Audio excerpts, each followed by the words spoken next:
Estamos ao vivo? Estamos. Olá! Sejam muito bem-vindos ao terceiro episódio do DTI Talk, este projeto que visa trazer criadores de conteúdo de cultura pop para estar conversando um pouquinho sobre criação de conteúdo. E essa primeira temporada a gente está focando toda em trazer mulheres que produzem conteúdo, então assim, tá bem legal. Se você ainda não conseguiu ver os outros episódios, eles estão salvos aqui no perfil e no YouTube também. Vocês estão me escutando bem, gente? Hoje eu tô com um microfone diferente. Tá dando para escutar direitinho? A Mari já chegou aqui.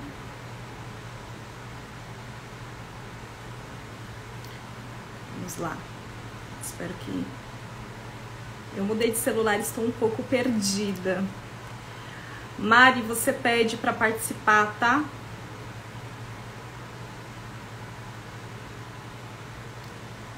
Pediu. Vamos lá.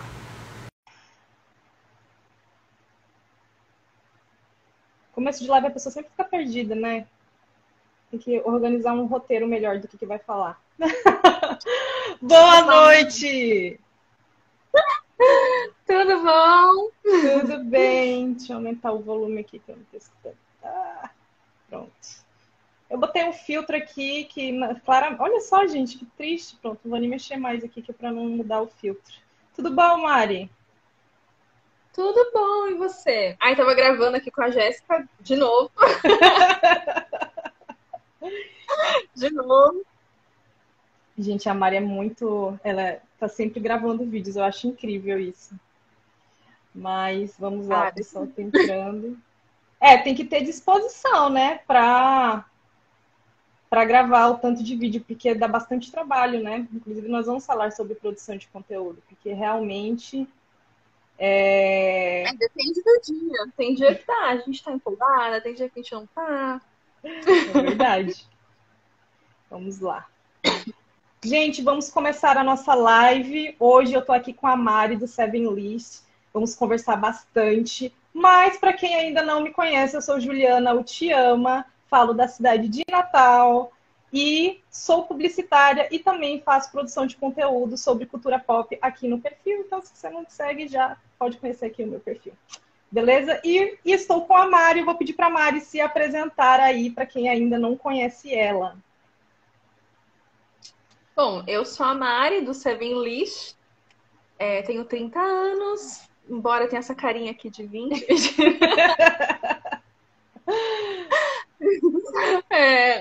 E também produzo conteúdo sobre filmes, séries e o mundo do entretenimento, né? Assim, bem resumidamente. Não, mas é isso mesmo. Essa apresentação é mais breve mesmo, porque agora eu vou te perguntar, né, Mari, como foi que tudo começou? Como o Seven List surgiu? Da onde veio a ideia do nome? Né? Como foi que você começou esse projeto? Que te inspirou a iniciar essa produção de conteúdo sobre cultura pop? Conta um pouquinho pra gente da sua trajetória. E boa noite aí para todo mundo que está chegando. Boa noite, gente. Ai, menina, senta que lá vem história. Essa trajetória é longa. Mas basicamente começou lá em 2000, lá para 2015. Primeiro eu criei um blog acho que desde sempre eu gostei de criar conteúdos. Quando eu começo a pensar, desde sempre. Então eu sempre tive fotolog, flogão, tudo que podia ter eu sempre tinha adolescente. E aí quando foi em 2015, eu estava na faculdade, eu fiz uma eletiva eu fiz publicidade, mas eu fiz uma eletiva de design, que é uma coisa que, tipo, eu trabalho como designer, né? Que era de projeto web. Então eu tava muito nessa coisa de criar projetos para faculdade e tal. E aí foi quando eu entendi muito sobre criação de conteúdo, eu acompanhava, mas eu não tinha pensado em fazer isso. Na época, eu fiz um blog de dança, eu sempre dancei a vida inteira, então a vida inteira foi dançando, dando aula de dança. Comecei a fazer um blog de balé e tal. Fiquei um tempo com ele. Ele começou a dar certo, só que eu não era o que eu queria, sabe? Eu tava numa fase que eu não queria falar totalmente de dança, tinha outros assuntos que eu queria falar. E aí eu chamei uma uma das minhas melhores amigas, a Mayara, para a gente criar um blog sobre qualquer coisa, com foco de falar, de fazer portfólio. Eu queria fazer portfólio, porque todo mundo me falava, você tem que ter portfólio. Eu já trabalhava na área, porque antes de fazer publicidade eu fiz produção multimídia, então assim, já trabalhava na área há um tempo, mas eu queria um portfólio mais estruturado e queria mostrar o que eu sabia fazer de forma mais prática. Eu chamei a Mayara, falei, bora fazer um blog?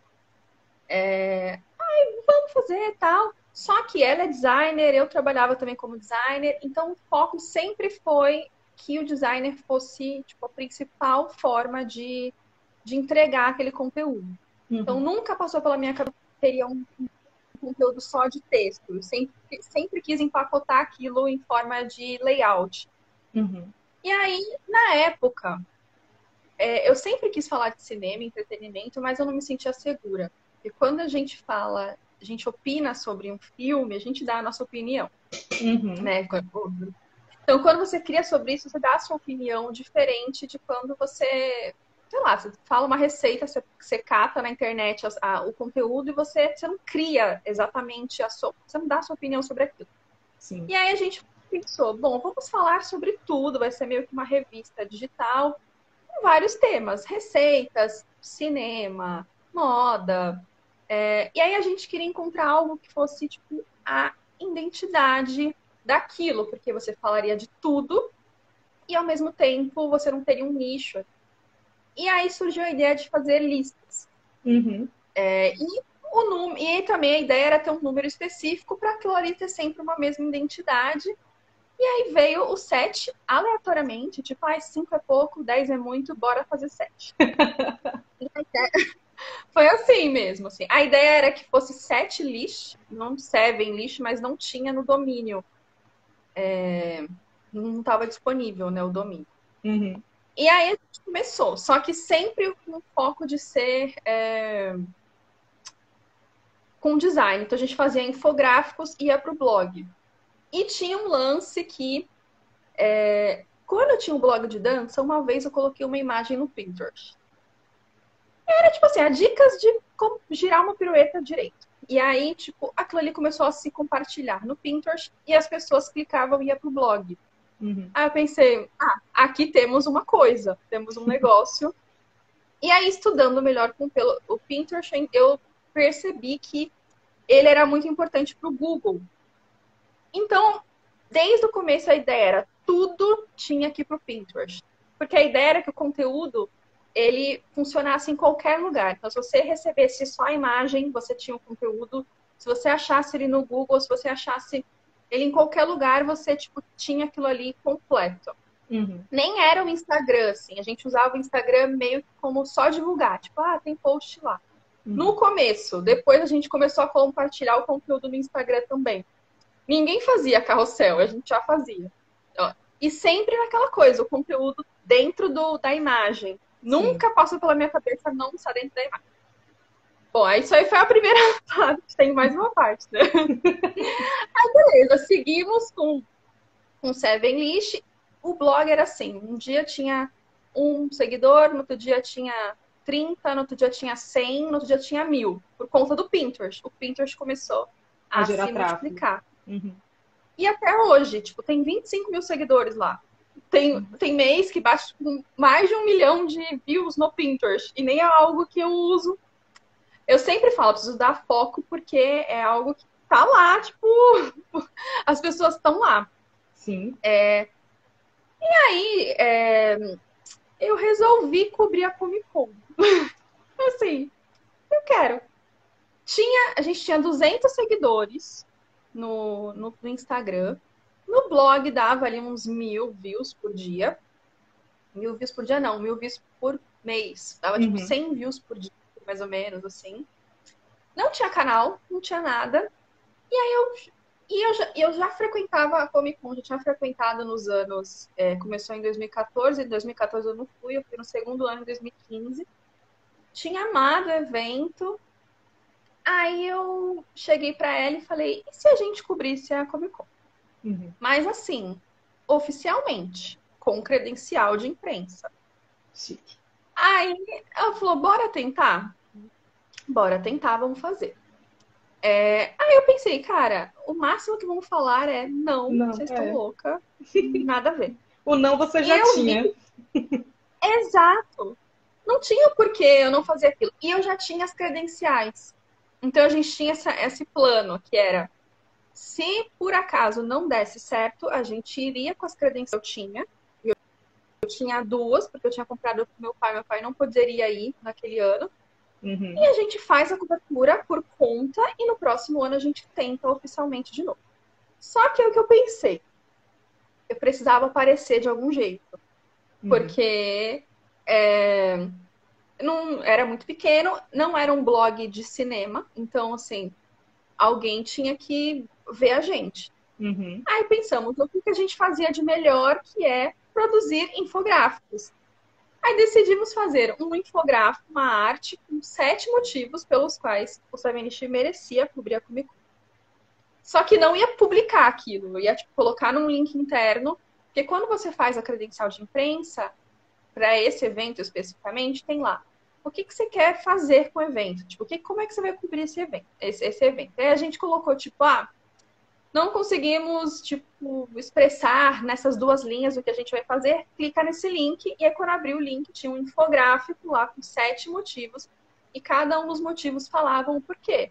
E aí explicava que a gente era um pequeno, que só que ainda assim era um trabalho que focava no design, na ilustração, e é o core da Comic Con, que são os quadrinistas, enfim, explicamos tudo. A gente está começando, a gente quer aprender, dá essa chance pra gente e tal.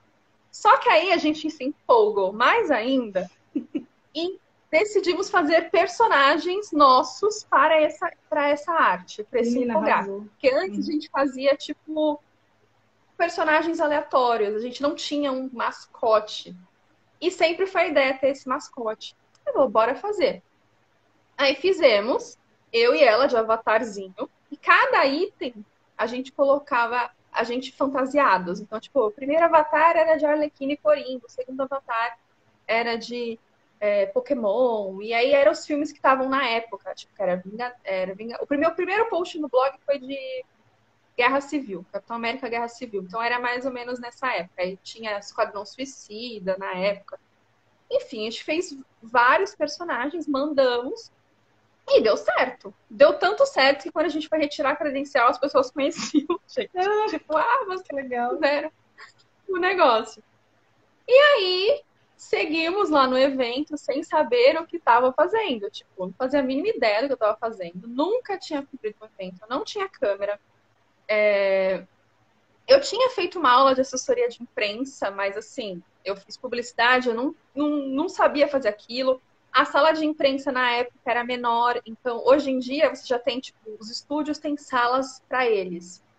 Naquela época não tinha, então, tipo, sei lá, era a Warner, a Fox ali cobrindo o evento e a gente ali, sem saber o que fazer, a gente tinha um celular e um computador e fomos, assim, na loucura. Nossa, aprendi demais naqueles 4 dias de eventos. Dormi na fila, tudo que eu podia fazer eu fiz para cobrir o evento. Quando a gente acabou o evento, a gente virou uma para outra, mais por mim, porque eu sempre fui a pessoa que aparecia nos vídeos. A gente não fazia stories mostrando a cara, não fazia nada.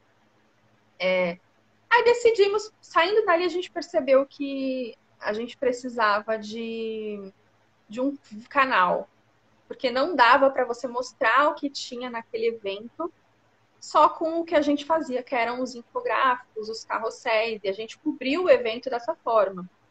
Saindo dali, meio que com 3 certezas. A primeira é que eu queria falar única e exclusivamente de entretenimento, que eu tinha que fazer um canal, porque tudo que vinha de eventos e tal precisava que fosse em vídeo, porque a imagem não conseguiria mostrar o que eu precisava, e que aqueles personagens seriam a nossa marca registrada. E aí seguimos. Criamos o canal, fizemos tudo, e aí resolvemos transformar aquilo. Aí, na época, já tinha um pouco mais de confiança de dar minha opinião para as coisas. Porque eu acho que o meu maior problema, e assim, trabalhar com designer era sempre o meu maior medo. Era tipo, porque era um negócio que você faz, você entrega para alguém opinar. Aí você Sim. fala, para alguém aprovar. E aquela parte de aprovar aquilo era desesperador para mim. Então, no começo, eu não compartilhei, tipo, no meu perfil pessoal que eu tinha. Porque eu fiquei, na minha cabeça, eu falava, as pessoas vão olhar e falar, ai, por que essa menina quer ser blogueira? Sabe? Tipo, eu tinha todas aquelas coisas que a gente sabe. Eu sei que as pessoas falaram isso, que elas pensaram isso. E aí, nesse meio tempo, a gente resolveu se reposicionar. E aí foi complicado, porque na época a gente já tinha mais seguidores. Uhum. E aí a gente perdeu tudo. Porque então, por isso que, tipo, eu crio conteúdo há 5 anos e eu comecei a crescer mesmo agora, porque eu passei por uns 2 anos aí que eu ganhava 10 seguidores e perdia 15. Porque as pessoas que estavam lá para falar, para ver receita, e, tipo, tinha posts que eram muito, assim, de, tipo, 7 receitas com banana. Meu, o post era muito view daquilo ali, muito. Só que eu não mais falava mais de receita de banana. E aí foi um processo de, tipo, excluir todos os vídeos que tinha no canal que não era de entretenimento, excluir os posts. Então, assim, eu excluí, sei lá, mais de 200 posts que não era de entretenimento e renovar o meu público. E aí, né, depois a Teve que Mayara recomeçar do zero, né? recomeçar. E aí, quando eu falo que eu tô com o Seven Elite desde 2016, nem todo mundo acredita porque já são 5 anos. E aí, nesse processo, tipo, a Mayara mudou de país, aí foi morar lá. Aí ela foi morar na Europa. Aí ela desistiu porque ela não era uma pessoa tanto do cinema, ela é muito da arte. Tipo, ela pinta, não sei o quê, e, tipo, é maravilhosa, só que o cinema não é muito a praia dela, então ela desistiu. Eu mudei de cidade, eu comecei a trabalhar, morar sozinha, trabalhar em São Paulo, e aí foi, tipo, muita persistência para nunca desistir. E aí, e também tinha um lance que os personagens era lindo, se você abaixar meu feed lá, vai ver que tem que era tudo ilustrado, só que ele era muito conceitual. Então, assim, era difícil eu conversar com todo mundo, porque nem todo mundo se identificava com isso. Sim. Muita gente achava, todo mundo que olhava achava que era lindo, maravilhoso, só que era difícil atingir, tipo, muita gente, sabe? E aí foi na pandemia mesmo, quando ela saiu, na época a gente tinha, tipo, 5 colaboradores, nós duas, mais 3 colaboradores. Aí todo mundo foi desistindo. Hoje em dia eu ainda tenho o Pedro, que é um super amigo meu, que escreve alguns textos no Insta. Então, sempre, alguns textos você sempre vai ver que tem a fotinho dele no final. Então, e é muito bem dele. Ele fala, Mari, eu assisti tal coisa e eu quero fazer. E muito aprendi com ele nesse sentido, que ele sempre só fazia, ele gostava das coisas, ele criava conteúdo, não se importava muito com o que as pessoas falavam. Então, eu sempre vi muito isso nele. Mas foi na pandemia que eu, tipo, fiz essa transição de tirar os personagens assim, com dor no coração para colocar mais as imagens de filmes e tal, e dar a minha cara. Então, tipo, hoje é mais a Mari do Seven List. Antes era um Seven List de alguém que a gente não sabe quem é. Então foi um processo aí que agora, eu acho que depois de 5 anos, e nesse último ano, que eu realmente entendi qual era o meu lugar ali. Enfim, mas foi essa história inteira para eu chegar aqui. Menina, foi realmente um processo, são 5 anos de história, né? O projeto começou de um jeito e daí, de repente, você teve que se reinventar. E, assim, eu diria até que é preciso muita coragem para dar esse passo, né, Mário? Porque, assim, você, de repente, como você colocou, né, perdeu tudo e teve que restartar o projeto do zero e ainda sem a quantidade de pessoas que tinham para contribuir junto com você com o conteúdo. É um ato corajoso. Mas eu fiquei curiosa para saber, assim, o que... o ponto-chave para você foi esse evento da Comic Con que você foi cobrir? Tipo assim, foi realmente ali que você falou assim, não, é realmente isso, essa experiência foi muito positiva e eu quero continuar fazendo isso. Foi o que virou a chave para você? Não só isso. Eu acho que logo no começo, eu estava numa fase ali, estava com uns 25, 26 anos, e eu sentia que eu precisava falar sobre algumas coisas. Então, eu precisava falar sobre autoestima, sobre relacionamento, sobre. Então, eu precisei desse tempo para desabafar. Então, eu fiz muitos posts relacionados e eram posts que iam muito bem. Uhum. Que era muito sobre. Era sobre esses assuntos mesmo, mais comportamentais. Uhum. Chegou um momento que eu já não precisava mais falar sobre aquilo, tipo, online, mas precisou um momento que eu precisava falar sobre aquilo. E aí eu queria ter mais liberdade para falar sobre o que eu quisesse. Até porque eu vinha de um trabalho, na época eu trabalhava numa empresa de moda, e eu tava de saco cheio de só fazer aquele tipo de conteúdo. Então eu precisei de um processo, de um momento que eu queria falar sobre qualquer coisa. Porque eu já tinha que criar só uma coisa. E aí eu queria ter mais liberdade para criar qualquer coisa. Só que ao mesmo tempo, internamente, eu sabia que era sobre entretenimento o que eu queria falar. Porque aí chegou um momento que a cada 5 posts, 4 eram de entretenimento e um era de outro assunto. Uhum. Eu estava numa fase que eu ia muito ao cinema. E aí, quando eu cheguei na CCXP, foi um momento que eu falei: aqui estão as pessoas que eu. Tá o meu clã, sabe? o meu. As pessoas. E aí, quando eu via, tipo, por exemplo, a Natália Bride lá na live do Omelete, falava assim: é essa profissional que eu quero ser, é isso que eu quero fazer. Ou quando eu via a galera, e por mais que eu ame o home office, eu gosto de trabalhar na minha bolha, eu também amo estar nesses eventos, na correria. E eu comecei a me identificar que ali tinham as pessoas que falavam com que eu, a mesma língua que eu. Então, foi nesse momento que eu decidi que eu precisava falar sobre aquilo. E também foi no momento que eu me senti mais segura, porque eu não falar sobre isso antes vinha muito de insegurança mesmo. Uhum. Tipo, se eu não fizer a crítica mais elaborada possível, eu vou eu vou me julgar, porque eu sou muito autocrítica. Então, eu sempre vou me questionar, eu sempre vou rever meus vídeos, eu vou ficar, eu não fiz certo, eu poderia ter trazido mais bagagem, enfim. E aí eu precisei de um tempo até para me desconstruir para eu conseguir falar sobre isso, sabe? E até no começo eu tinha muito aquela coisa de eu tenho que assistir tudo que estreia, eu tenho que falar sobre qualquer coisa. Então vai lançar aquela Altered Carbon da Netflix. Eu vi os 8 episódios odiando a série para escrever para ela. E aí, com ódio no coração, mas eu vi os 8 episódios para escrever. Hoje em dia eu já não faço mais isso. Eu falo sobre o que eu quero. E também me permitir ser mais farol. Porque antes eu queria muito, assim, eu gosto muito de filme francês, de filme brasileiro. E aí eu me obrigava a fazer sobre aquilo, só que meu público não queria ver aquilo. Então chegou no momento que eu me permiti ser mais leve. Então eu vou falar do Diário da Princesa 30 vezes porque eu quero e porque eu quero ser leve, porque, enfim. Mas foi uma desconstrução mesmo, assim, minha, sabe? Uhum. Nossa, eu tô impressionada, assim, com a sua trajetória, gente. É por isso que é tão legal conversar, assim, com outras pessoas, porque são histórias tão diferentes. Tipo, acho que você, de todo mundo que eu cheguei a conversar, é a que tem a trajetória mais longa, assim, de 5 anos. Muita gente começou o projeto, assim como eu, durante a quarentena, né? E muito nisso de, tipo, eu preciso de um lugar para me expressar. Eu preciso criar um canal de comunicação que seja uma extensão, onde eu consiga expressar as minhas opiniões de uma forma mais livre.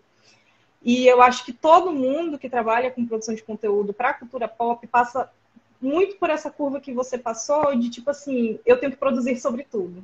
Eu detesto gênero tal, mas todo mundo está falando sobre ele, ou ele está no top 1 da Netflix, e vou lá e vou assistir. E, tipo, eu vivi exatamente isso e realmente não recomendo, porque não faz sentido. Tem coisas que não faz sentido, sabe? Você não curte, eu acho que não é porque todo mundo está falando, você tem que falar também. E é a gente tentar criar cada vez mais um ambiente mais, digamos assim, personalizado mesmo. Se o perfil é você que fala, é você que aparece, é você que opina, nada faz mais sentido do que você falar sobre coisas que genuinamente você gosta. Ou não. Por exemplo, às vezes tem coisas que eu detesto tanto que eu também preciso falar sobre isso. É muito difícil.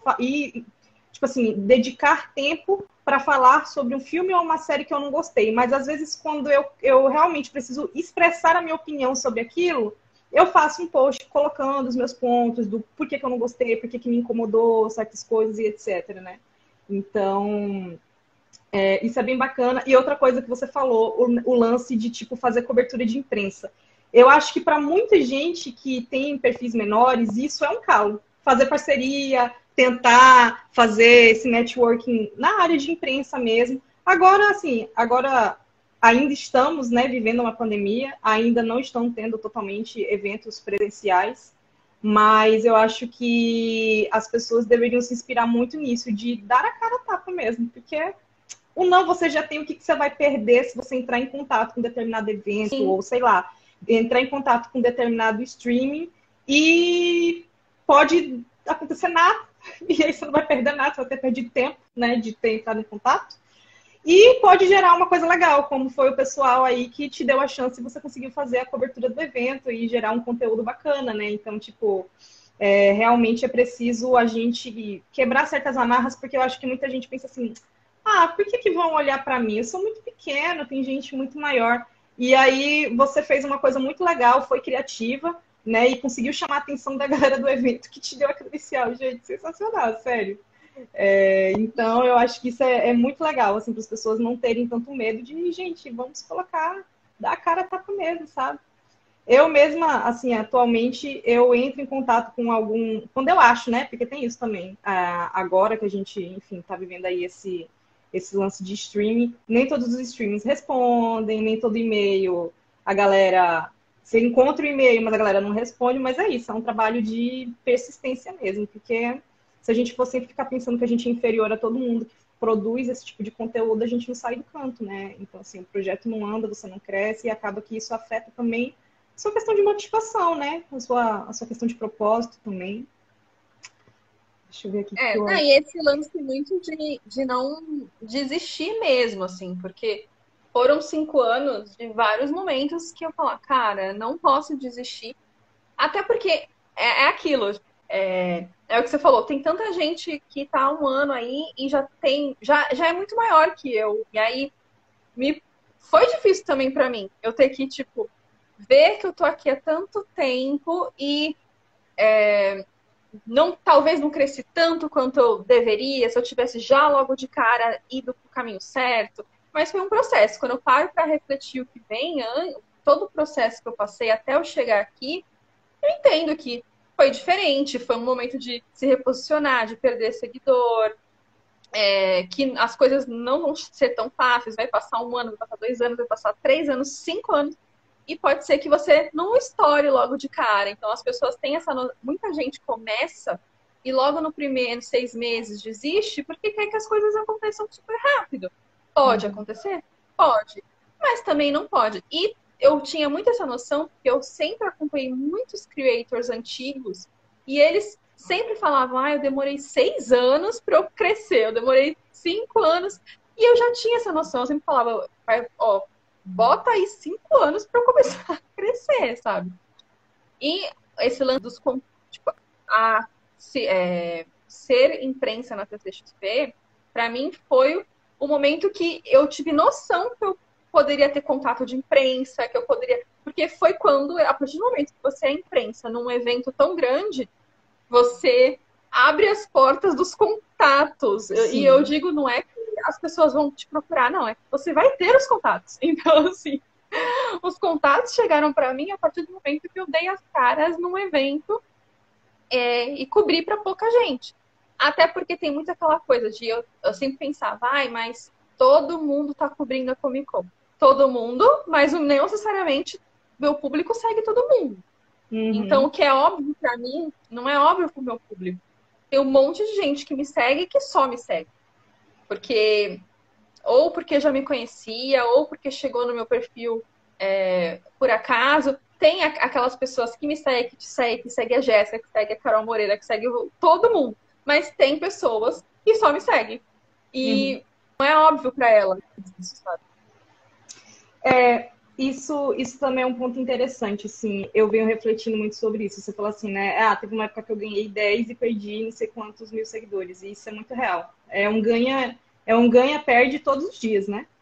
E, enfim, o pessoal do Coxinha Nerd, eu já até falei sobre isso aqui, mas o pessoal do Coxinha Nerd recentemente sofreu uns problemas na conta deles e tal, e daí a Cris chegou e falou assim, então, o que importa não é o número, o que importa não é a quantidade de pessoas, é para quem realmente está lendo o que eu estou produzindo de conteúdo, porque eu produzo conteúdo que eu quero. E eu fiquei com isso realmente na minha cabeça. Então, recentemente também eu perdi vários seguidores assim nos últimos dias. Acho que porque também eu passei alguns dias não tão ativos e tudo mais, e tudo bem.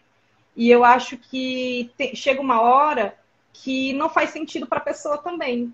E que, assim, é melhor que quem fique porque realmente gosta e se engaje com o que a gente faz, do que a pessoa tá lá, ser um número e, tipo assim, não agrega tanto, sabe? Como audiência, não agrega tanto para o crescimento do perfil em si. E eu acho que o que importa realmente é os diálogos que a gente estabelece com as pessoas e o quanto que elas nos retornam nisso, né? Porque a gente produz pra gente. Então, a gente precisa que as pessoas interajam, que as pessoas realmente demonstrem que esse trabalho que a gente faz é recompensador de alguma maneira, né? Então, deixa eu ler aqui alguns comentários. A Iana falou assim que a sua história é muito massa. Olha só, já. O Roger do Falando de Arte disse assim, o que importa é a gente falar com paixão. Se algo nos desperta essa vontade pungente de expressar nossa opinião, é porque certamente a gente tem muito a dizer, tem que falar mesmo. Eu concordo totalmente com isso. A Bu do Farofa Geek falou assim, com certeza, se você faz pelo hype, as pessoas percebem que não é por paixão. Eu também concordo com isso. Às vezes a comunicação da pessoa não soa tão, digamos assim, tão íntegra, né? Você vê que é uma coisa que está sendo feita só para atender realmente o hype. A Iana disse, todo o processo é aprendizado, vale a pena no final. Eu também acho. É difícil, né? Porque crescer dói, já diria um colega que crescer dói e realmente a gente aprende no meio do processo e o processo ele é doloroso, né? E a gente, quanto equipe, a gente aprende muito. Porque chegou num momento assim que o blog que existe até hoje, porque eu não me desfaço do meu www, porque se o Instagram explodir e morrer, eu tenho o meu www, não me desfaço.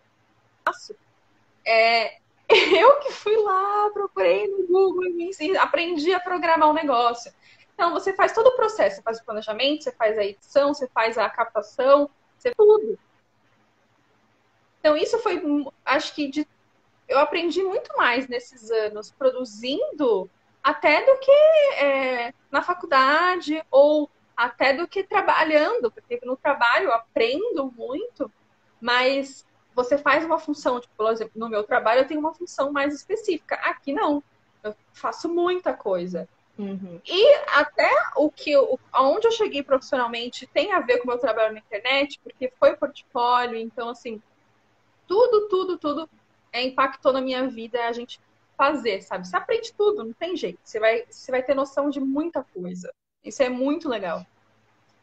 Eu acho que quem produz conteúdo tem que ser meio autodidata, né? Você acaba sendo forçado a ser autodidata e a procurar e a realmente aprender e, enfim, a fazer coisas que você, de repente, nunca precisou fazer antes. Mas a gente vai aprendendo realmente com o processo, a gente vai vendo que tem algumas tendências que estão ficando mais emergentes, e daí você também acaba se sentindo, entre aspas, um pouco mais obrigado a seguir para não ficar para trás também. E tudo isso é aprendizado. Até porque, assim, a gente produz conteúdo e é publicitário, mas tem muita gente que produz conteúdo que nem é da área. Então, assim, pela experiência que a gente tem de já ter trabalhado em agência, ou já ter trabalhado com produção de conteúdo para outros clientes, existe uma noção sobre o que precisa ser feito, mas pessoas que, tipo, vêm de outra área completamente diferente, faz isso daqui realmente porque gosta e quer se arriscar na produção de conteúdo, realmente a curva de aprendizado, ela é muito maior. E eu diria assim, mesmo pra gente que é da área de comunicação, é um tombo a cada dia, né? Porque tudo muda, o algoritmo muda, as tendências se renovam também, a plataforma atualiza e, independente de qualquer coisa, estamos sempre aprendendo também, né? Sim, não, é isso. É todo dia um desespero. Todo dia. É verdade. Deixa eu ver aqui. A Bu disse assim, também super me identifico com isso, de achar que o projeto já tem muito tempo e que não estou indo para frente, mas ninguém tem a nossa realidade, só a gente. A gente só pode se comparar com nós mesmos. É, minha amiga. Exato. É difícil? É.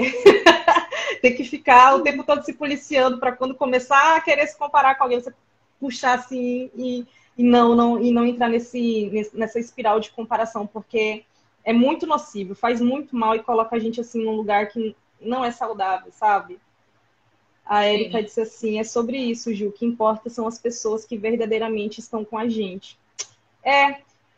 Até a Jéssica também disse que aprender dói e é demorado, né? Cada dia um 7-1. A primeira pessoa que participou aqui do DTI Talk, que foi Uma Geek Me Disse, foi a Gil, foi muito impressionante o que ela trouxe, porque ela tem em torno de 20 mil seguidores. E ela tem uma comunidade muito engajada. Tipo assim, muito engajada. E assim, foi muito impressionante o que ela conseguiu fazer para aproximar o público. E tudo que ela posta, tudo que ela fala, tudo que ela lança, ela consegue ter aderência, porque as pessoas estão literalmente bastante engajadas. Então, assim, às vezes a gente tem que ponderar realmente que crescimento a gente quer, sabe? A gente quer crescimento de número, ou a gente, às vezes, tende a ter um crescimento um pouco mais lento, mas consegue criar uma comunidade mais engajada, né? Mais próxima. E aí eu acho que às vezes a gente tem que encontrar o equilíbrio nisso, porque é lógico que número conta. Se o produtor de conteúdo quer produzir pra gente, ele quer produzir, quer que esse conteúdo chegue para cada vez mais pessoas. E é óbvio que quando você sente que não está crescendo, a sua motivação cai, né? Mas, enfim, recentemente, eu não sei se vocês chegaram a ver, ele deu uma nova, não é uma coletiva, né? Enfim, ele gravou um novo vídeo recentemente e ele disse assim, né? Perguntaram para ele: os criadores de conteúdo estão reclamando muito que o engajamento deles caíram e como é que vocês do Instagram se posicionam com relação a isso? Ele falou assim: então, gente, teste, vocês têm que testar. Aí eu, nossa, obrigada por não ter dito nada, né? Tipo, testar, realmente, testar é uma infinidade de coisas e acaba consumindo bastante tempo. Então, eu sempre falo assim, que parece que a gente é escravo do algoritmo, porque eu acho que é realmente uma verdade isso, né? Esse negócio, para você testar, você tem que estar cada vez mais aqui mesmo, né? Então... Não, é isso. Você tem que... A gente não tem como falar que a gente não se importa com o que o Instagram entrega ou não. Pela minha experiência, assim, eu entendo que é muito do que o que o público quer. Uhum. É muito mais do que o público quer, assim. Se um post vai bem, é porque o público queria ver aquilo. Sim. E aí ele compartilhou. E é muito num dominó mesmo, não é feito manada. Quanto mais compartilhado, mais as pessoas vão engajar, mais as pessoas vão ver, mais pessoas vão te seguir. Então é tipo muito isso, assim. A gente é um pouco algoritmo, sim. Só que é isso, é você construir uma comunidade e você entregar o que seu público quer realmente, assim. Porque se não for o que o público quer, não adianta. É o que eu te falei no meu processo de tirar os meus personagens. Ilustrar todos os posts. Só que não conversava com o meu público. Conversava com uma galera que entende da referência, que sabe exatamente sobre o que é aquilo, que consegue bater o olho e saber que sou eu falando. Mas não é o que o meu público quer. Então eu precisei me desapegar dele para eu entender o que o meu público quer. Que é que eu fale de forma mais tranquila, mais descontraída, com uma linguagem mais simples, de produções que são mais acessíveis, porque a gente tem também essa noção de... Depende do seu público. Então, você vai ter... A gente tem alguns criadores de conteúdos que o público deles é um público cult, é um público cinéfilo, é um público que sabe daquilo. O meu público não é esse público. Eu tenho pessoas que sim, que entendem dos filmes, que já viu tudo, que já viu os clássicos, que sabe o nome de todos os atores, mas eu tenho a maioria das pessoas que é um público comum, que vai ao cinema, que assiste Netflix super cinéfilo. Então não adianta eu chegar e falar, olha, aquele contra-plongé foi lindo, porque eles não vão saber o que é, entendeu? Sim. Então é muito isso, assim, o que que o meu público quer? Então a gente fica nessa coisa de o algoritmo é culpado? Um pouco. Mas a gente também tem que ter muita noção do que o nosso público, conhecer exatamente o nosso público, também muito, assim. É sempre muito equilíbrio. A gente não pode culpar só uma coisa ou não fazer nada, o algoritmo não tá indo bem, não vou fazer nada e tudo certo, assim. É complexo. É por isso que a gente fica todo dia nessa coisa do... Porque é diariamente você se questionando em qual é o melhor caminho mesmo para você seguir. Com certeza. Eu acho que conhecer o seu público é essencial. Então, é muito na verdade, eu acho que são dois pontos, né? O público é importante, mas eu acho assim, você tem que saber como você vai se posicionar para que você consiga atrair o público certo, né? Porque às vezes também a gente não tem muita direção no início, acaba atraindo um público que não é o que você gostaria, porque não é a maneira como você gostaria de se posicionar. E aí depois o engajamento fica uma bosta porque você está produzindo conteúdo para um público que não é o que deveria ser o seu público também, né? Então, é óbvio que existe um nível de insatisfação gigantesco com relação ao algoritmo, né? Nós estamos entrando nesse mérito, mas assim, eu acho também que às vezes a gente tem que refletir um pouco mais, porque assim, a gente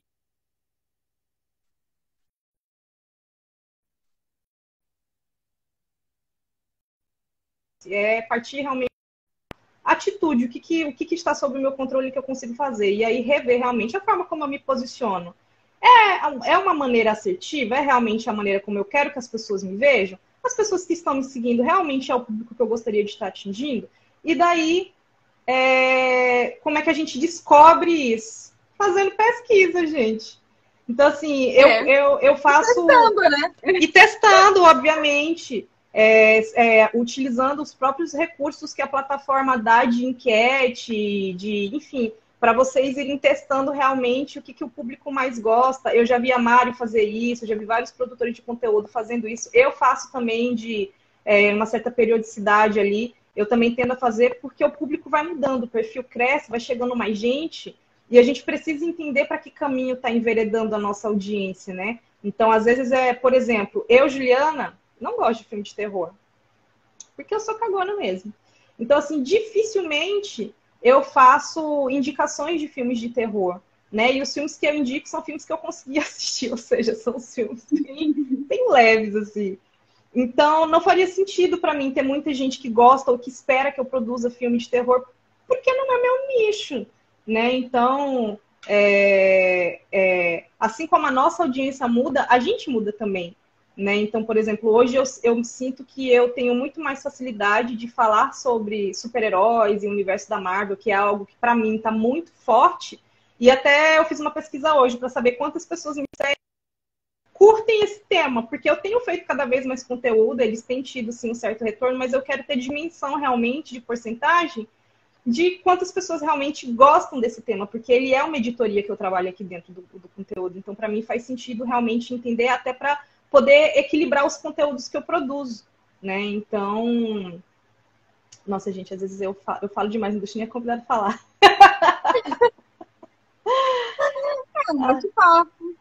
Deixa eu ler um comentário. A Bu comentou uma coisa interessante. Aí pra vocês ou tô normal? Eu tô travando ou tô normal? Não, a sua imagem, ela tá um pouco oscilando, mas o seu áudio, para mim, tá saindo. Gente, o áudio da Mari tá saindo legal para vocês? Respondam aqui no chat. A Bu do Farofa Geek falou assim: adoro os reels da Karen do Meleca Pop. Sim, ela é incrível.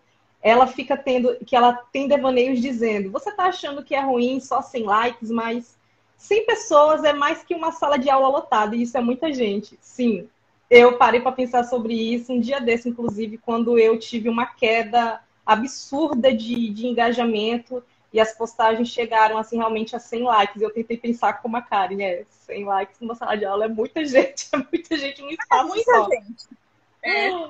É isso. É isso. Mário, eu queria perguntar para você como é o seu processo de criação. Então, como você organiza os conteúdos do seu perfil, como você faz esse planejamento, você usa algum tipo de metodologia, você usa algum tipo de ferramenta, como acontece? Além de tudo, o que te inspira a criar esses conteúdos? Porque os seus conteúdos são muito lindos. Além do design, que obviamente você é bastante referência assim, entre os criadores de conteúdo, por ser uma pessoa que tem um design assim lindo. E além dos conteúdos que você traz que são muito legais, além das listas, você traz alguns especiais, né? Que você fala de alguns filmes e algumas séries, fora os vídeos que você faz no YouTube, que você está trazendo bastante conteúdo lá também. Então, como você tem mais liberdade criativa para trabalhar? Bom, não tenho nenhum método específico, assim, para me organizar com o meu conteúdo. Eu amo planejamento. Assim, uma das coisas que eu mais curto mesmo é sentar e planejar o que eu vou fazer e tal. Atualmente, por muito tempo, eu planejava o meu conteúdo mensalmente. Então, eu ia lá, via o que ia lançar, via o que eu queria falar, o que tinha a ver comigo e tal. Atualmente, eu não faço isso, porque não funciona para mim. Até porque eu tenho uma rotina que trabalho o dia inteiro. É o que a gente estava comentando ontem, assim. Tem semanas que eu tô super disposta. Tipo, quando eu tô de TPM, eu não quero aparecer. Eu não quero falar no stories. Eu não quero gravar às vezes. Então, varia muito de semana para semana. Então, o que eu tenho feito atualmente? É programado meu conteúdo semanal. Então, eu sempre, quando agora, fim do mês, a gente recebe da Netflix, dos streamings, o que vai estrear, eu faço lá a minha lista de coisas que eu quero falar, precisar pedir screener pro streaming para ver se eles vão me mandar ou não. Vejo que tinha aquela coisa de estreia do cinema para ir no cinema, assistir o negócio e tal. Faço essa listona de streamings, enfim, tudo que vai lançar. E eu vou organizando semanalmente. Então, toda sexta, sábado, eu sento e faço o meu planejamento da semana. Para mim, funciona melhor. Porque antes eu planejava o mês inteiro e me frustrava. E, às vezes, não dava... Ou eu não dei conta, ou, de repente, uma série diferente que não está no meu planejamento e resolvi falar sobre ela. Ou saiu uma notícia que é relevante, ou aconteceu alguma coisa, sei lá, um ator morreu sobre ele, sabe? Então, assim, a gente não sabe o que vai acontecer. Então, eu parei de deixar meu conteúdo... Eu deixei meu conteúdo mais... que eu possa Fluido. Brincar mais com ele, mais fluido. Então, eu tenho meu conteúdo ali na semana, então eu já organizo ali numa... Eu uso atualmente, eu sempre utilizei o Drive mesmo, no Excel, e agora eu migrei pro Milanote, que é aquela plataformazinha de organização, coloco lá meu calendário e vou organizando semanalmente, e mesmo assim eu revisito todos os dias. Porque às vezes tipo... Por exemplo, ontem eu soltei um vídeo de clickbait sem spoiler, que é uma série que vai sair amanhã. Eu sempre fico nessa estratégia de, será que vale eu soltar antes da série estrear? Será que vai ter público? Será que não vai ter? Então, às vezes eu testo. Uhum. Eu sei que, tipo, se for a Barraca do Beijo, as pessoas querem ver antes, ver o vídeo antes. Se for um Walter Banks, a galera quer ver antes. Mas o clickbait, muita gente não sabe que série que vai vir. Eu soltei o primeiro vídeo ontem. Não foi tão bem. Se eu tivesse soltado amanhã, talvez seria melhor. Então, com o spoiler que sairia amanhã, eu vou deixar para sair na quinta. Então, todo dia eu já faço essa orquestração do meu conteúdo e vou mudando de acordo com as coisas que vão vindo. E tem muito aquela coisa assim, às vezes chegou no fim de semana, eu assisti um filme que eu adorei, e aí eu vou colocar ele no meu conteúdo, vou indicar. Então, eu tenho planejamento prévio, que vem mensal, mas também aí ele passa a ser semanal e aí ele passa a ser diário, assim. Tem aquelas coisas que a gente não pode mudar, porque se eu não falar hoje eu perco time, e tem coisas que vão sobreviver por mais tempo, e aí eu vou transitando com isso. E eu tenho aquela lista de coisas que eu quero fazer. Então, eu tenho lista de vídeos, lista de conteúdo, lista de reels. e vou colocando lá, e aí vou inserindo essas pautas frias ao longo do meu conteúdo, assim. Pra mim funciona melhor, porque eu me frustro menos, sabe? Porque é muito ruim, às vezes, você montar um negócio mensal e não dá certo, aí você fica, nunca dá certo, então eu fico horas planejando isso, sabe? E faz total sentido mesmo. Muito diverso também, e conforme vai saindo outras coisas, tipo, vou dar um exemplo, né, ontem. Essa semana eu também tinha feito assim um pré-planejamento do que eu ia liberar. Aí soltou o trailer de Homem-Aranha ontem. Foi um surto. Eu fui dormir de madrugada, foi todo um problema, porque eu fiquei surtada o resto da madrugada todinha, e hoje eu tava surtada também. E aí eu fiquei, caraca, eu preciso fazer um vídeo sobre isso, eu preciso falar sobre isso, mas eu preciso fazer isso hoje, porque se eu fizer, sei lá, quinta-feira, não vai estar mais. Então eu preciso aproveitar essa pauta quente. Porque senão realmente já é. Tem coisas que a pauta quente, se você não é rápido, você não é ágil, foi, sabe?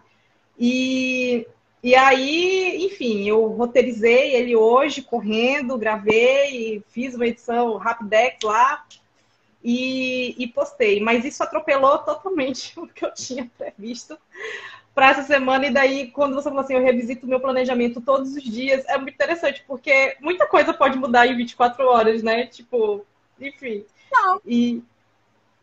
E tudo bem também, né? Eu nunca trabalhei com planejamento mensal aqui no Deixa Eu Te Indicar, nunca funcionou para mim. Assim, eu tenho um calendário específico, eu uso o Google Agenda, e lá eu criei uma agenda só para o Deixa Eu Te Indicar. Então, todas as estreias que eu quero ver ficam lá. Já para eu me organizar previamente, para eu lembrar que tem aquilo para assistir, já organizar meu tempo, como é que eu vou fazer, tarará. Mas às vezes também, cara, é muito de momento. Tipo, por trás da criação de conteúdo existe um ser humano, e existe um ser humano que às vezes não está com vontade de ver o lançamento que, tipo assim, eu queria... Saiu a série da Sandra Oh na Netflix esse final de semana. Eu fiquei o tempo todo pensando, caraca, tem essa série pra assistir, tem essa série pra assistir, tem essa... Aí eu pensei, mas eu não quero assistir essa série, não. Porque eu quero assistir, mas eu não quero assistir esse final de semana. O que aconteceu comigo com essa série foi que eu coloquei ela no meu planejamento, eu pedi ela pra Netflix, a Netflix me mandou, eu comecei a assistir e eu detestei. E aí eu falei, eu preciso fazer um vídeo só porque... Primeiro que eu não ia ter opinião positiva sobre aquilo. Então, assim, pra quê que eu vou fazer um vídeo aleatório pra falar mal da série que somente eu não gostei? Não é que ela é ruim, eu não gostei. Então, assim, não ia ter nenhuma opinião que agregasse alguma coisa. E por que eu ia ter esse trabalho, sendo que lançou um outro filme que eu super gostei? E aí eu falei, bom, vou fazer do outro filme e não vou fazer dessa e tudo bem, sabe? Faz parte. Eu também, assim, eu confesso que eu vi algumas críticas que não foram tão positivas. Eu confesso que eu não tinha muita expectativa, não, embora eu ache a Sandra Oh uma atriz excelente. Mas aí eu pensei, caramba, eu tenho outras coisas que eu tô querendo ver. Tipo, cara, eu queria muito terminar os episódios de Ted Lasso, sabe? Tava assim, eu tava num momento... Eu tava num momento, numa vibe Ted Lasso, e eu falei, eu não quero sair dessa bolha, eu quero terminar e curtir esse momento. E tudo bem, depois eu vejo essa série, talvez eu mude a prioridade dela, o que realmente aconteceu. Tipo assim, eu quero ver, mas eu quero ver num momento mais tranquilo. Então, tipo, pra mim não é uma prioridade agora. Tem outras séries que estão na minha lista que eu considero mais importantes. Pro meu momento de agora também, do que ver essa que foi um lançamento, e tem a Sandra Oh, e tipo, enfim, é isso, vida que segue, porque nós somos só um, e a gente é só um com vários streamings e várias estreias para acompanhar também, né? Então, até porque tem vezes que sai muita coisa, e são muitas coisas que você gostaria de ver. E aí eu vivo esse transtorno. Até agora eu não assisti o filme do Shyamalan, do Tempo. Tô aqui, ainda nem fui ver, espero que... E não tem, assim, nos subterfúgios da internet, eu não achei. Então, assim, só tá no cinema em boa qualidade. Está sendo um problema. Ted Lasso é perfeito. Sim, Ted Lasso é incrível. Inclusive, foi minha amiga aqui, Clube da G, que me indicou essa série. E eu demorei muito pra ver e me arrependi, porque eu deveria ter visto antes. Essa série é perfeita, gente. Inclusive, quero fazer um post sobre ela, porque precisamos enaltecer Ted Lasso. Ai, E que Laço é muito bom. Ted Lasso é muito bom. Mari, eu queria saber também, tipo, atualmente, você usa de alguma estratégia para você aumentar o teu público nos seus canais? Hoje você ainda tá com blog? Eu sei que o blog você tem, o site ainda tem, tá com o YouTube e tá aqui com o Instagram. Tem alguma outra plataforma que você tá usando? Não, tem o Pinterest que fica lá, Sim, né? aqui. Mas assim, tem gente lá. Eu uso posto um TikTok, mas ainda não tô me dedicando a ele, não. Mas assim, tem meia dúzia de pessoas lá. Então, quando eu posto no Reels, eu posto lá também. Em algum momento eu vou criar pra lá, mas ainda não. Uhum, é bastante coisa, né? É muita plataforma. Sim. Mas hoje você utiliza de alguma estratégia? Você, por exemplo, promove post no Instagram ou lá no YouTube? Hoje, para você, como vem se dando esse crescimento dos seus perfis? Ou não? Você está hoje 100% no orgânico mesmo e vai na força de Deus mesmo e do algoritmo? Não, eu faço. Tem coisa que. Algumas coisas eu promovo, mas assim, também é estrategicamente. Então, Sim. eu tenho posts muito específicos que eu sei que funciona na promoção. E tem coisas que não adianta você promover qualquer coisa. Então, Uhum. estrategicamente, eu escolho algumas coisas específicas e promovo e me mantenho no orgânico mesmo, firme e forte. E é isso, sabe? O Pinterest também, quando eu uso, também é uma ótima fonte de trazer tráfego, mas eu acho que, tipo, se você pode promover alguma coisa, facilita, assim. Até sempre que eu promovo, o meu objetivo é que as pessoas cheguem no meu perfil. Se elas clicam lá no feed, eu sei que elas vão gostar, porque eu já selecionei as pessoas para gostarem. Então, assim, tem pessoas específicas que eu sei que é o público dali. Então, o meu objetivo é que as pessoas consigam acessar o feed. Quando elas acessam o feed, normalmente elas ficam. Então, assim, às vezes a promoção ajuda muito para isso. Uhum. E também muita estratégia de post mesmo. Então, por exemplo, quando eu faço as listas de 50 filmes, 50 séries, que é uma coisa que eu faço muito mais uma curadoria de escolher os títulos do que escrever sobre ela, porque eu tenho dois tipos de conteúdo. O conteúdo que eu vou escrever sobre aquilo, opinar sobre aquilo, e eu tenho o conteúdo que eu só vou indicar de forma mais simples, assim. E demorou muito para eu chegar nesse momento de só indicar, porque para mim eu não gostava. Eu sempre queria que fosse complexo, que tivesse um textão. E aí eu precisei também entender que se eu fazer aquela curadoria também já era importante. Então, quando eu faço esses conteúdos de guia, de escolher 20, 30 filmes, 50 filmes e fazer essas listas, vai muito bem. Então, assim, a minha forma de crescer é isso, me mantendo no orgânico, promovendo posts específicos e também escolhendo estrategicamente o conteúdo que eu sei que vai bem. E aí a gente faz um equilíbrio. O que vai bem com o que você realmente quer. Normalmente o que vai bem e o que eu quero tá muito alinhado, assim. Mas não adianta também, tipo, eu sou fã de musicais, não adianta eu querer fazer só posts de filmes musicais que nem todo mundo vai gostar, que não vai atingir todo mundo. Então eu faço assim, um pouquinho pra mim, um pouquinho estrategicamente, sabe? Eu acho que é a melhor estratégia também, né? Eu acho que todo mundo que produz conteúdo, eu acho que utiliza um pouquinho disso de criar posts chaves, né? Que você sabe que vai ter ali um bom engajamento. E lista realmente são, assim, particularmente falando também, para mim, são os posts que mais tem salvamento, que o pessoal geralmente interage mais. Mas eu ainda não passei dessa fase do textão. Você falou assim, tem uns que eu só indico. Toda vida que eu vou indicar, parece um negócio, parece que algo dentro de mim não deixa eu colocar só o filme, sabe? Tipo assim, isso que você falou foi muito importante. A curadoria em si, ela leva muito tempo de pesquisa, e tudo mais. E as suas listas são bem grandes mesmo, né? Eu sei que você faz umas listas de 50 filmes, 50 séries, então, assim, é um trabalho bem robusto mesmo de curadoria. Mas eu ainda não sei porquê, eu indico menos, mas eu indico escrevendo textinho. Quem sabe um dia eu me desprenda, mas o formato... E cada um também tem o seu estilo, né? Tipo, para mim, eu gosto de fazer assim. É um processo, assim, porque eu tive fases... Eu acho que quando a fase do cinema antes de pandemia, eu tinha a fase de fazer reviews, escrever textos. Eu estava naquela fase, eu queria fazer aquilo.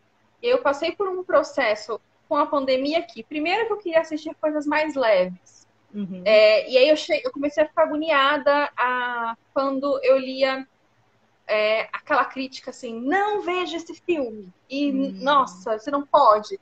E isso me incomoda. E aí eu passei por essa fase de que... E eu fiz um curso de crítica que eu comecei eu saí do curso sabendo o que eu não queria. O que eu não queria era aquilo. Uhum. E aí eu fiquei meio assim, tipo, eu não queria, entendeu? Não era pra mim. Então eu achei que era, o que eu queria era ser crítica, e aí eu percebi que eu não queria. E aí foi um processo de que, neste momento, eu não tô tão afim de escrever textos.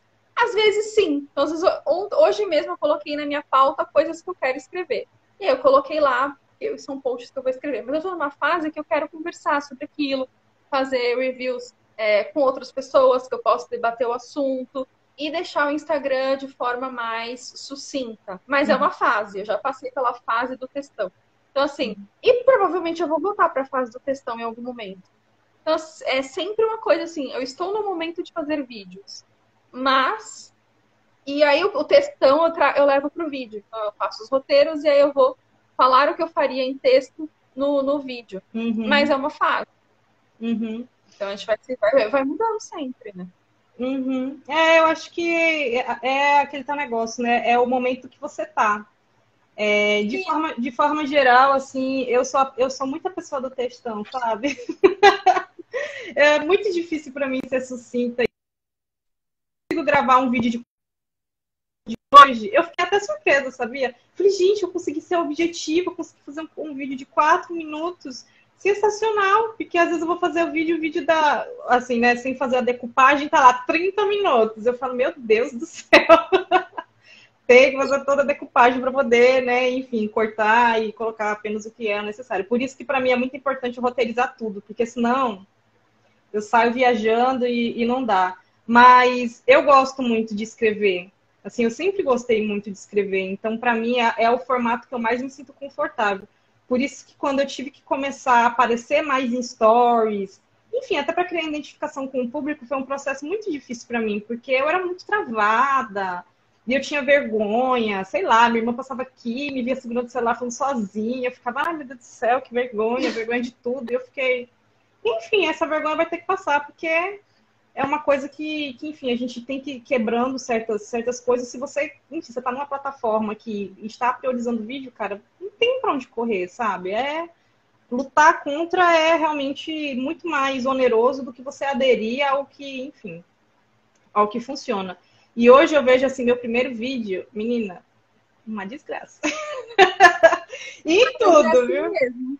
Mas, exatamente. Hoje, quando a gente vai vendo assim, os vídeos atuais e tudo mais, você vai vendo o seu processo de evolução, a escrita também. Eu acompanho, enfim, eu tenho alguns sites que eu sempre gosto de ler crítica e tudo mais, mas hoje eu vivo muito esse dilema de tipo, como eu escrevo uma crítica no meu perfil? Será que eu falo de uma forma mais impessoal, mais neutra, mas ao mesmo tempo, como é que a pessoa consegue ser imparcial? Né? Aí eu fico tentando equilibrar, porque eu já escrevi crítica para site, e realmente a maneira como você escreve é totalmente diferente quando você aborda para uma linguagem mais pessoal, mais descontraída, para um perfil assim, né, que é seu, né? Você não está escrevendo para terceiros. E aí eu vivo esse limiar da crítica. Tanto que eu, assim, hoje em dia eu não amadureci o suficiente para dizer assim, então, eu sou crítica de cinema. Eu intitulo certos posts de crítica porque eu assisto o lançamento e eu gosto de falar sobre ele, botei lá crítica, mas eu nem sei estruturalmente ele tem uma estrutura assim que segue as premissas de uma crítica de cinema, sabe? Sim, não, eu passei por esse processo também, de tipo, mas eu não gosto de usar a palavra crítica porque a crítica ela vai por um caminho que é diferente do que eu faço. Então, é um processo mesmo, e é só um nome. Tem gente que não, que vai usar esse nome assim, nossa, você não é crítico e tal.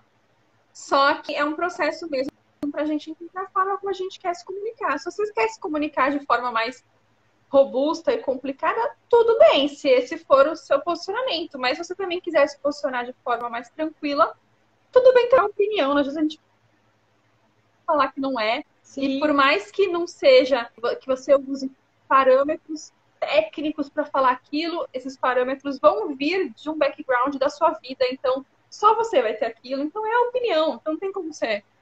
Hoje em dia, eu uso o review, porque só pelo nome mesmo, para não colocar crítica, que eu curto mais fazer um bate-papo mesmo, no geral. Mas é aquilo, é o momento, agora. De repente, eu vou querer escrever textos complicadíssimos, mas aí a gente vai vivendo o que tá rolando no momento mesmo. Eu acho também que às vezes assim a gente tem um pouco de uma visão negativa, né, de crítica. Eu já conversei isso até com uma outra amiga aqui, que agora, enfim, ela usa o termo de crítica de cinema e para ela faz total sentido. E eu também acho, assim, dentro da proposta que ela trabalha no conteúdo dela hoje, né? Mas eu acho que a gente tem uma visão um pouco errada do crítico, porque parece que é aquela pessoa chata, que usa termos difíceis e técnicos, e que parece que está escrevendo para outros críticos, e crítica de cinema não é isso. Né? Tipo assim, infelizmente criou-se esse preconceito de ter ficado assim, mas não é. Existe essa galera. Uhum. Mas existe o crítico também que não acha que a galera da internet é crítica. Então, assim, existe essa galera. Mas também existe a galera que vai falar de forma super fácil, vai fazer uma crítica super embasada. Então, eu acho que eu acho que o objetivo é aproximar as pessoas da cultura, sendo da forma da linguagem que você faz. Então, se a sua crítica é super popular e para mim, o que importa é as pessoas entenderem o que você está escrevendo. Você tem que escrever de forma que você afasta. Então, tem aquele crítico que ele vai fazer de tudo para te afastar do conteúdo. Mas eu acho maravilhoso que alguém consegue fazer o conteúdo aproximar, sabe? Consegue te dar embasamento, consegue te dar uma visão diferente daquilo, mas ainda assim não te afasta, te traz para perto. Eu acho incrível. E tem muita gente boa na internet fazendo isso. Sim, com certeza, com certeza. Eu acho que um problema também, às vezes, né, já que a gente entrou nesse assunto, da questão da crítica, como você falou, eu já vi conteúdos que a pessoa fala assim, não assista esse filme. E aí, eu realmente me incomoda muito, assim, comunicação de alguns criadores que impõem questão de opinião, né? E aí já foi até um papo que a gente teve aqui sobre, tipo assim, tudo que você assiste é sobre suas experiências, é a sua visão, não tem certo nem errado. Então, é bem complicado, né? Essa parte de crítica, acho que divide bastante opiniões, porque tem uma galera um pouco mais, digamos assim, ortodoxa, e tem uma galera que consegue trabalhar com crítica de uma forma mais fluida e mais acessível, comunicando para pessoas que são realmente espectadores e não outros críticos de cinema, né? Porque isso realmente é complicado. O Eric disse, procurem as críticas do Henrique. Não vou pronunciar esse sobrenome dele aqui não, tá? É bem isso que a Mari falou, conteúdos ricos de forma leve. Ai, menino, vou procurar, eu gosto de ler crítica. Eu acho bem... Eu só leio crítica depois que eu assisto. Antes de assistir, eu não gosto de ler, não. Eu acho bem... Eu também, porque você acaba dando o seu olhar. Isso, exatamente. A Geisa disse, do Clube da Gia, acho válido falar que não gostou e não recomenda, mas não vejo... Mas não... assim, de não colocar isso de uma forma impositiva. É lógico, tipo assim, eu tenho que ser sincera com as coisas que eu assisto, porque tem coisa que a gente não gosta e a gente não é obrigada a gostar. E tá tudo bem, sabe? E tem aquelas pessoas... Sim, não, tá tudo certo. E o que mais me irrita na crítica da internet é aquela pessoa que ela assiste a base que ela acha que ela tá assistindo o próximo filme do Oscar, sabe? Tipo, eu falo, cara, gente, vamos só entender o que a gente tá assistindo. A gente pode criticar o filme assistindo. Porque se eu tô assistindo um filme que é pra ser farofa, eu analiso pra ser farofa. É muito comum a gente pegar crítica que a pessoa tá assistindo Para Todos os Garotos e ela tá analisando como se ela tivesse um filme de arte francês, sabe? Que tá sendo indicado na categoria de melhor filme estrangeiro. Tipo, Sim. não, assim, então saiba o que você tá assistindo. Se você tá assistindo uma análise como farofa. Se você tá assistindo um filme de arte, analise como um filme de arte. Não confunda as coisas. E às vezes as pessoas querem analisar uma comédia romântica como algo que não tem como se analisar, sabe? Você não tem como se comparar. Então, isso me irrita. Isso me irrita raiva, porque indignada quando eu vejo. É uma porcaria, mas, gente, era um filme só pra você dar risada. Você pode até levantar pontos que te incomodam, sim, mas você não vai ficar julgando de uma forma que é para aquilo. Para o público, é para quem vê. Né? Isso é muito real mesmo, assim. Às vezes, por exemplo, vou dar um exemplo recente, né? Eu adoro o cinema do Zack Snyder. Tipo, eu acho ele um excelente diretor e, enfim, respeito quem não gosta. Eu acho que ele tem um estilo exagerado. Ele tem um estilo próprio. E o último filme que ele fez pra Netflix, lá o dos zumbis, foi muito criticado. Teve, assim, galera que abominou e tipo, ai, o que o cara fez? Ele viajou na maionese, pipipi. Eu achei um filme divertido. Obviamente, ele não é um filme de Oscar, entende? Mas, assim, foi um filme que entreteu, eu achei divertido, achei legal. Não, tudo bem, coerência? Não tem coerência. Mas eu acho que, para mim, como espectadora, que apertei o querendo me entreter, ele cumpriu com a premissa dele, entendeu? Tá tudo bem. Era absurdo, tudo era absurdo no filme. Então, tipo assim, por que, sei lá, tem robôs zumbis? Sei lá, o filme inteiro é um absurdo, sabe? Por que a gente tá criticando sobre isso? Enfim.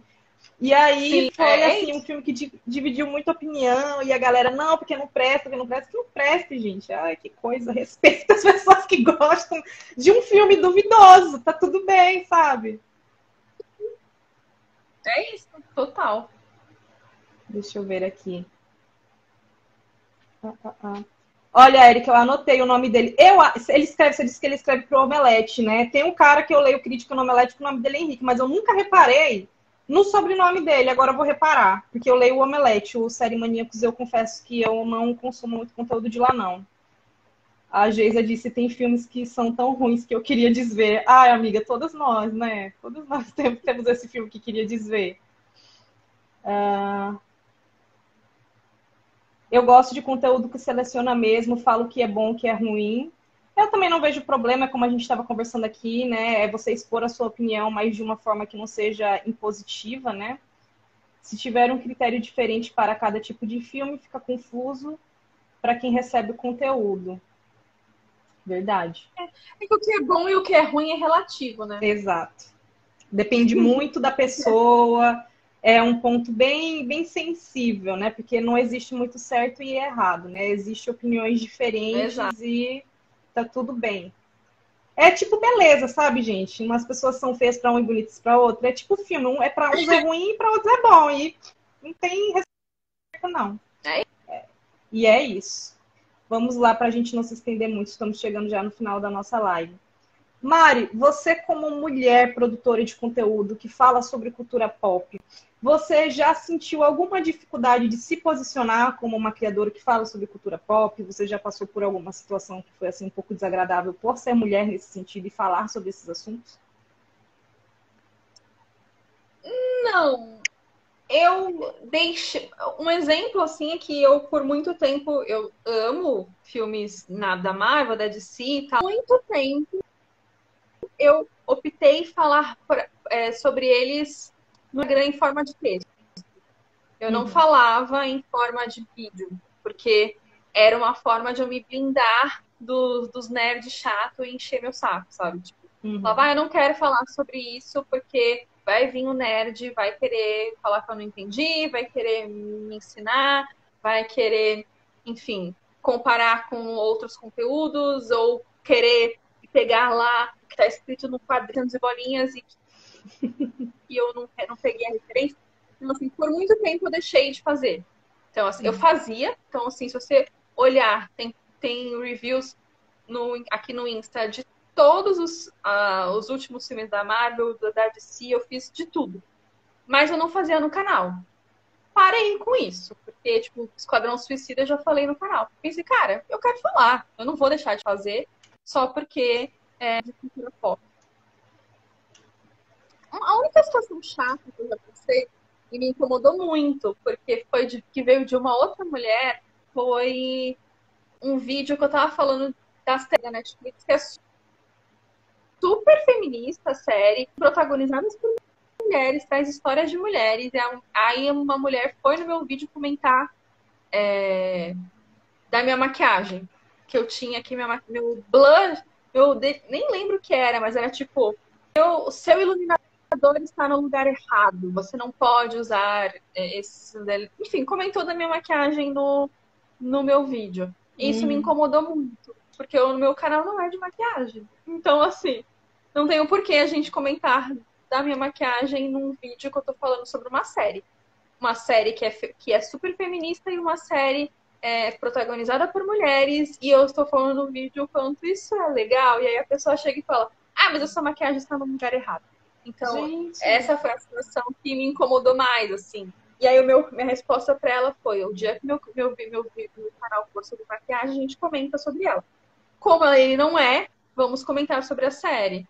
Então, isso, sim, me incomodou bastante. Fala assim, sua voz é irritante. E sempre vindo de mulheres. Então, isso me deixa, assim... Isso foram os comentários que mais me incomodaram. Agora, assim, de alguém querer anular a minha opinião pelo fato de eu ser mulher, eu ainda não passei, até porque o meu público é 80% feminino. E, sei lá, 99% do meu público é um público muito legal. Então, assim, tem, às vezes, uma pessoa ou outra que vem para encher o saco, às vezes, mas, assim, é muito, muito, muito raro, é muito pontual. Então, no geral, é um público muito legal, sabe? Que recebe... Uma vez eu recebi um e-mail falando que as minhas artes eram as coisas mais feias que ela já tinha visto na vida. Quê? Gente, que absurdo! E até isso eu não entendi. Até hoje eu falei, tá, mas eu faço tipo, os personagens, né? Falei assim, esses personagens são as coisas mais feias que eu já vi na minha vida. A pessoa pegou, me mandou um e-mail. Mas, tirando isso, eu ainda, graças a Deus, estou bem servida de público. E tem muita, muita mulher legal que me segue e que comenta coisas super legais. Ainda bem, né? Eu sei que tem muita gente que sofre. Sim. E muitas mulheres que sofreram falando de cultura pop. Muitas. A Erika disse assim, é muito triste isso. Se você tá maquiada, pessoas vêm criticar a maquiagem. Se você tá com a cara lavada, pessoas vêm perguntar se você tá cansada. Eu, assim, das outras convidadas, já teve uma delas que passou por questão de, tipo assim, de anularem a opinião dela por ela ser mulher, ou porque ela era muito bonita para estar falando sobre super-heróis, sobre assuntos nerds, assuntos geeks e tudo mais, o que é um grande absurdo, né? E aí o seu caso já é completamente diferente, assim, você sofreu comentários negativos de outras mulheres criticando, meu Deus, sua maquiagem, gente, não tem nada a ver, é uma coisa assim tão absurda. A Bu do Farofa Geek até falou, entrar no vídeo para falar sobre qualquer coisa que não seja o vídeo é muito machismo, a menina passaria por isso. Exatamente. Independente da gente falar sobre coisas geeks ou não, sendo mulher, falando sobre cultura pop, ou sobre qualquer outra coisa, poderia ser sobre qualquer outra coisa, né? Eu acho que o fato da gente ser mulher e estar falando sobre alguma coisa e ser alvo de comentários assim de outras mulheres é mais triste ainda. Sim. Né? É mais triste ainda. Então, que situação. E assim, a pessoa se dá o trabalho de... Ela teve o trabalho de pegar o seu e-mail para fazer uma crítica não construtiva, sabe? E aí eu fico pensando, gente, a internet é muito absurda, as pessoas são completamente sem noção, sabe? A Jéssica falou, meu primeiro hater no canal foi de um homem. Pois é, A gente. gente comemora às vezes os haters, né? Quando a gente leva dislike, a gente comemora. Tem engajamento também. Pois é. Alguma coisa é positivo, né? Pelo menos tá dando engajamento. Ai, olha, é por isso que às vezes é tão importante assim, né? Aqui nessa comunidade de criadores de conteúdo. É uma coisa muito louca, porque assim, eu entrei faz um ano, você tá 5, aí tem outras pessoas que também estão mais ou menos 1 ano, 2 anos, não sei o quê, mas todo mundo meio que já se conhece. E a gente nunca se viu na vida, todo mundo tá em uma cidade, tem gente que tá até em outro país, que é brasileiro. Tem 2 brasileiras que moram fora, que, enfim, participam aqui dessa comunidade de criadores de conteúdo. E é muito legal, essa primeira temporada do DTI Talk, eu fiz questão de trazer outras mulheres justamente para que as pessoas pudessem conhecer histórias de outras mulheres que falam sobre cultura pop. Porque, enfim, no meu ver, da minha percepção, Juliana, eu via que era um ambiente muito masculino. Muitos perfis, muitos canais eram sempre a maioria de homens falando sobre esses assuntos.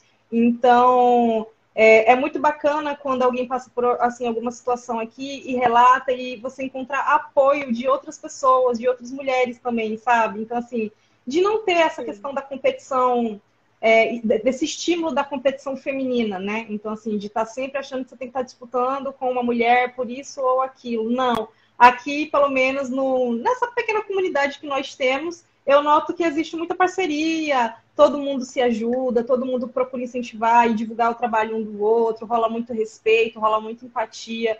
E entre as mulheres. Então, assim, eu acho isso muito legal.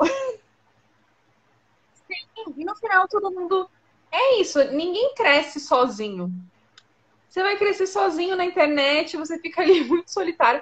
E ninguém... só quem cria conteúdo entende o que é criar conteúdo. Ninguém sabe o que a gente passa. Ninguém sabe o que é trabalhar o dia inteiro e criar conteúdo também. Só quem entende isso são pessoas que criam conteúdo. Então, por isso que essa comunidade é muito legal. Porque a gente consegue realmente trocar essas figurinhas de tipo, ai, gente, eu não sei o que eu faço, não tá dando certo. Aí chega o outro, a Jéssica, né, que é a minha maior parceira, a gente todo dia tem áudios e áudios no WhatsApp que a gente faz, que se questionando e tentando entender, e tentando... muita coisa a gente descobriu juntas, de tipo, qual era o melhor caminho de chegar ali. Foi tentando juntas. E se a gente não tivesse tentado juntos, a gente não tinha conseguido. Então é muito legal que todo mundo se una e se ajude, porque não adianta nada, você vai crescer sozinho, você tem que ajudar o máximo que você pode o outro, sabe? Sim, com certeza, com certeza.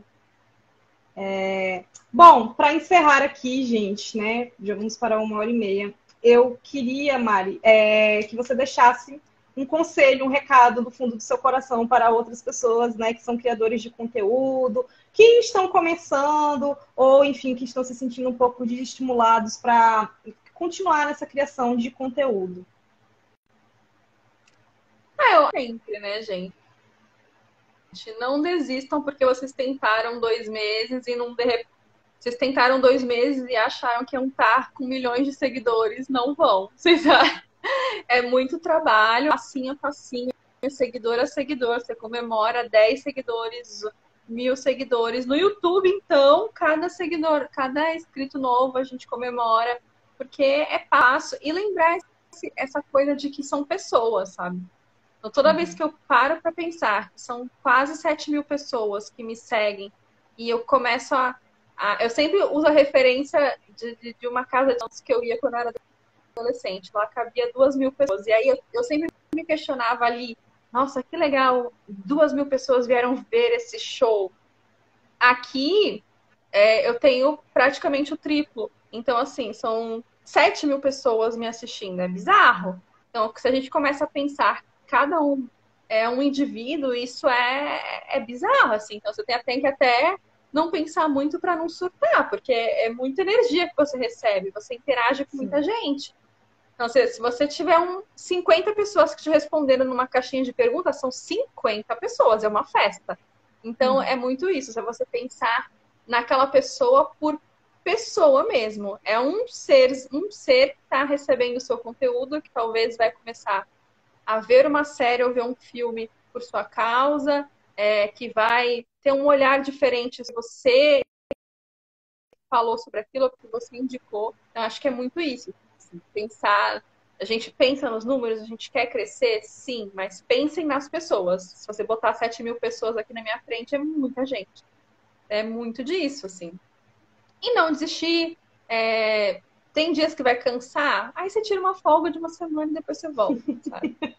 Tem post que vai flopar. Às vezes você vai fazer uma coisa que vai flopar. Então você vai ter um baita de um trabalho, você vai gravar esse vídeo, você vai editar, não sei o que, você acha que tá arrasando e vai ter 50 pessoas que vão assistir. E às vezes você acha que você vai fazer um vídeo mais ou menos, e aí vão ter os vídeos mais vistos. Eram sempre os que eu achava que tinha problema. Meu vídeo mais visto do canal, eu sempre acho que ele é todo torto, assim. E é o vídeo que tem view todo dia há anos. Então, é isso, né? Não desistir e pensar em cada um como pessoa. Da mesma forma que a gente se influencia de outras pessoas. É muito isso, assim. O meu namorado, ele ama hambúrguer. E aí, ele tem os amigos que perguntam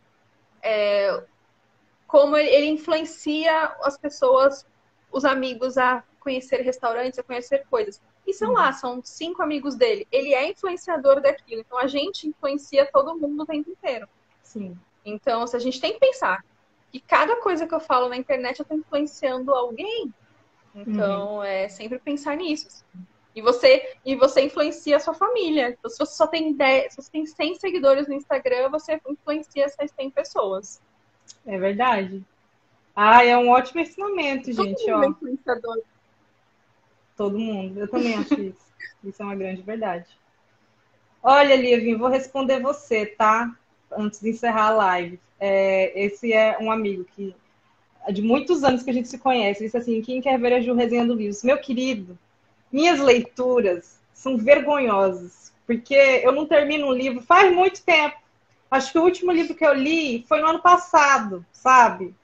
E, assim, meu hábito de leitura tá zero. Então, assim, daqui que eu volte a fazer resenha de livros, eu mal tô conseguindo fazer dos filmes que eu tô assistindo, sabe?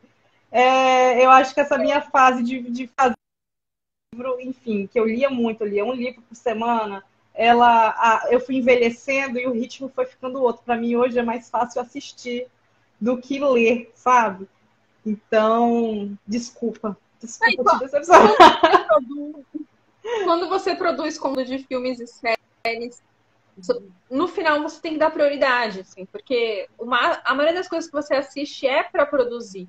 Então, eu também tô cheia de livro empilhado para ler, dá a mesma dedicação que eu tenho nos filmes e nas séries, porque eu preciso criar. Então, não dá, são escolhas, a gente só tem 24 horas.